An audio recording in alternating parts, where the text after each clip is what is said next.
Thanks. How are you, man? Good. How are you? Good. Good. Everyone good? So, veteran in the Chase, playoffs, classical, whatever. Yeah. Um, Whatever. Go back to the first time you were in it. How have you grown as a driver in the years you've been in this format? I think you like to think you have grown a little bit, but just I think having been, in the situations before and kind of been there and done that, it doesn't necessarily make the job any easier when you get there, but I think it just gives you a little bit of confidence going in that, hey, I've seen this before, or we understand what it takes to get through this problem or whatever challenge is next. You've probably already seen it. So, and a lot of it is a mental game, too. And I think just having experience with that stuff just helps you tackle it, better. Does it help, especially with the fact that we're going to some tracks we've never been to? And you talk about that first stage. I mean, the first 6 are crazy. Yeah. The first stage is really crazy. How much will that experience help?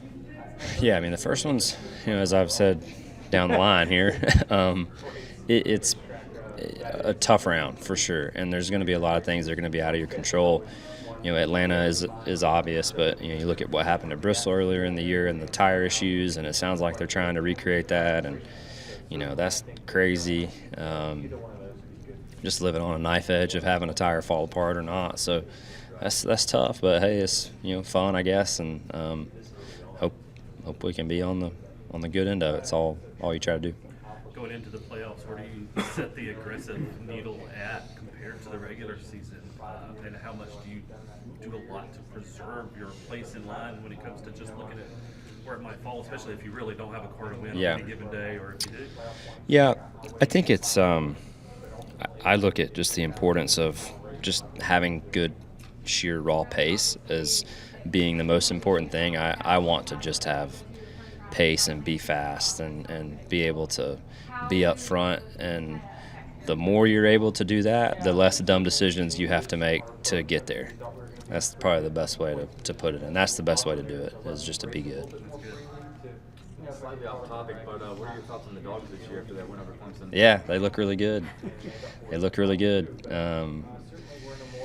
a good time to be a Georgia fan, for sure. So it's been fun, growing up in the area and watching them play, and really excited about their schedule. Just from, they have a bunch of games that matter. It's going to be fun to watch.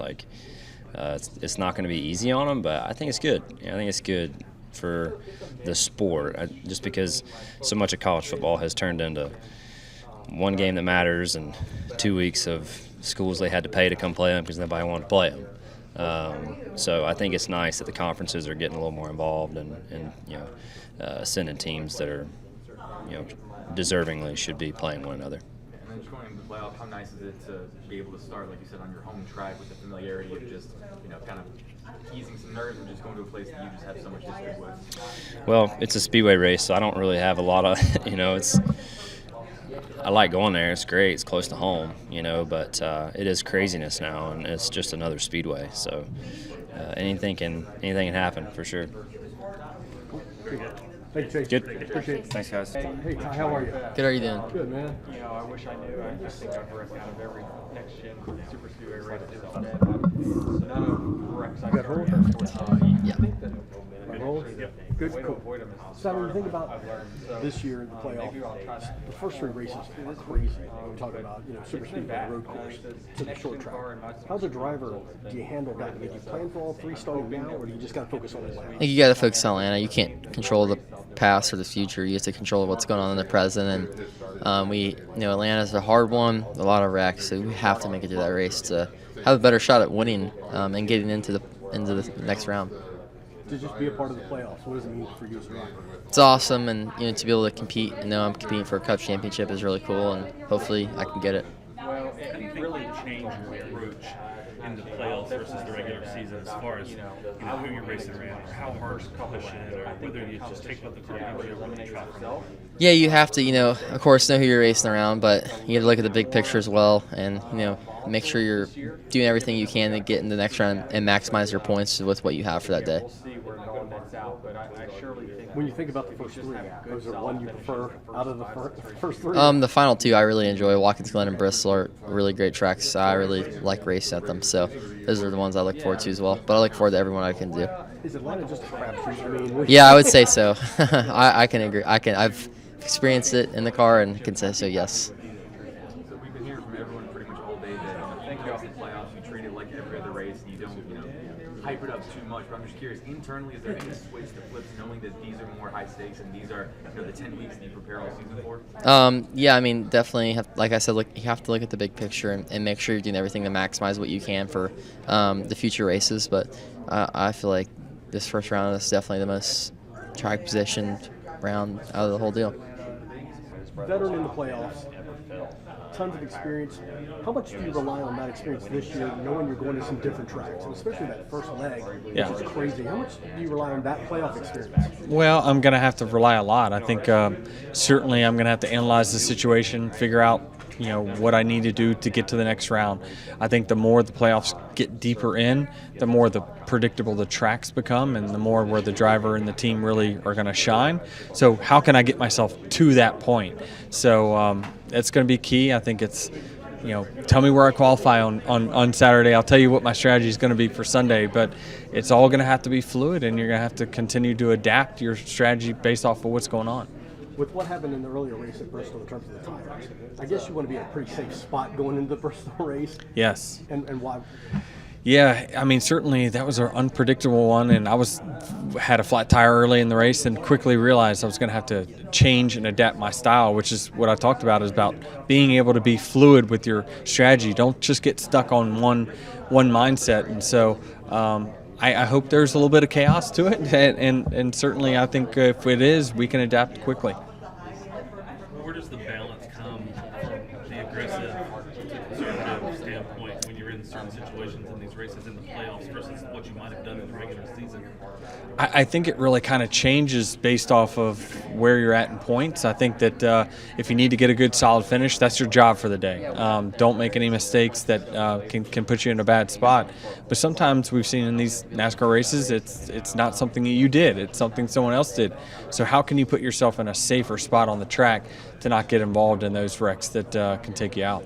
How proud were you of Tyler and what he overcame Saturday night and Sunday night to get you that first championship as an owner there? Yeah, it was great. I mean, I was hoping to build a championship organization within 5 years, and I knew that was the realistic timeline, and feel like we've accomplished that in year 4. Tyler's going to be a legit contender for a Final Four spot, and if we can get there, he'll definitely have a great shot to win. As a veteran, been in this spot a couple times before, just how much do you relish being back here and having another opportunity to beat some of the best for a championship? Yeah, I mean, it's changed over time. 18 years of doing this, or 19 years of doing this, it's certainly interesting to see how it's all changed, right? The players have changed.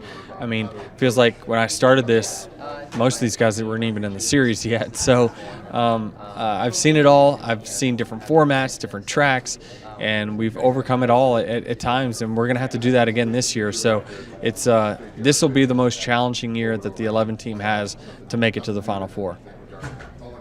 She's not pushing us to stop this. I'm going to ask you a foregoing question. We're going Bowman Gray the first of next season.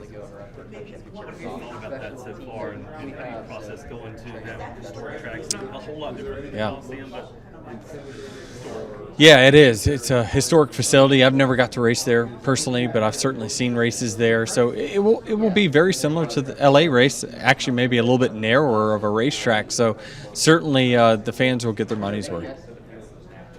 You just talk about this being maybe the most challenging year you have to make it deep run here. How much do you relish that challenge and what that presents to you?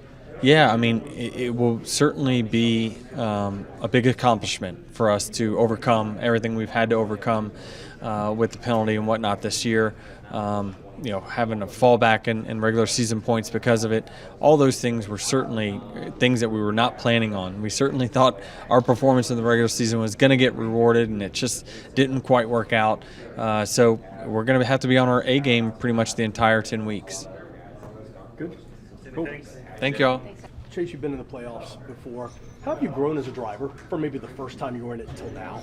Yeah, I would say just for one experience, just understanding kind of how the the feeling of being in the playoffs is, when I was in the playoffs the first time, I was a sophomore, didn't even have 100 starts, was still green to just how everything kind of is. And now just having that experience, understanding what the playoffs feels like, the intensity ratchets up in the playoffs big time. That first practice session we're going to have even is totally different than every other practice session. So just everything's more intense, and just being able to have that experience and knowing what that feels like, and even just understanding, understanding where you're at in the points, what is worth the risk, what's not worth the risk, because that's what you see all the time in the playoffs. Guys will make a move and they lose 30 points instantly, and just trying to understand that bigger picture all the time is something when you've not done it before. It's kind of hard to do at times and just grasp. So hopefully, I can use that experience to my benefit. So much emotion at Darlington and stuff, and now that you've had a kind of time to take it all in and stuff, what does it mean to be able to race for a championship with Stewart-Haas? Yeah, it means the world to me, being a diehard Tony fan and just a fan of Stewart-Haas. I've watched all their success, whether it's race wins or championships, been a part of some of the race wins, and, to be able to be the guy that kind of carries the banner, right, for, 320 plus employees is a really special and humbling thing to do. And, it's something I don't take lightly. I definitely like the fact that, all those guys are kind of riding on my shoulders and the pressure that comes along with that. So hopefully we can, send out Stewart-Haas the way it deserves to be sent out. I'm glad we were at least able to win a race in its final season, but nothing would be cooler than winning a championship in its final season. So that's what we're trying to do. If the aggressive meter was pegged at 100 the other night at Darlington to make sure you got in the playoffs, where do you put it now in the playoffs to make sure you can advance through these rounds? Yeah, I think it's going to be pretty similar to that. That's what it takes to win these races. You might have to tone it down at times, just understanding the situation, not putting yourself in a bad spot, but you're going to have to be up on the wheel in these playoffs if you're going to make a run or have a chance to make the championship. There's no riding around and getting to the championship for us. So, yeah, being aggressive is what wins races these days, and obviously there's a fine line of being aggressive and stepping over that line, but if you can, tread lightly with that line, that's what makes you run up front. So that's what I'll try to do. You talked about, once the playoffs roll around, things are more intense, the practices are a little more intentional. Just as a competitor, how much do you relish kind of the heightened stakes and just the heightened environment and intensity of this part of the season? It's a lot of fun for me. You feel like you're on a bigger stage, right? Just everything feels like it's intensified. Even watching the TV broadcasts, they really only focus on those guys in the playoffs. If you're out there not in the playoffs, it just almost feels like you're irrelevant in a sense. And, when you're one of those playoff guys, you feel like the whole world's watching you, and just like you said, you have to be way more intentional with everything you do. And the competitor side of me, that's a lot of fun. Just knowing that there's higher stakes, there's higher pressure, and you just have to be on your game. All you have to do is be really good for 10 weeks. If you can put 10 weeks together, you can be a NASCAR Cup Series champion, and hopefully we can put the 10 best weeks of our life together. Austin had a pretty interesting point earlier talking about just kind of the social dynamic of racing the guys that are in the playoff versus racing the rest of the field that, like you said, maybe isn't getting as much attention. I'm just curious, from your vantage point behind the wheel, how do you kind of go into the race with a different strategy, or how do you go about racing the guys that are in the playoff versus the rest of the field? Yeah, it's certainly different. When you're I've been on both sides of it now. Last year I wasn't in the playoffs, and when you're not in the playoffs, after being in the playoffs the year before, guys just race you different. They know that you're racing for something kind of bigger than just that race, and guys give you a little more courtesy than they would during the regular season. But then those guys that are in the playoffs with you, it's probably the most intense racing you ever do. So that part of it, it is a different dynamic, right? And that's kind of the cool thing about the playoffs is that, we're the only sport where the guys that aren't in the playoffs are still out there racing with us, and they're still racing for something. But there is kind of, I feel like a hidden rule, or just a non-written rule, at least, to kind of how you race those guys, and typically they do a pretty good job. Is Mike Arning the best PR guy? Absolutely. Thank you. Thanks, guys.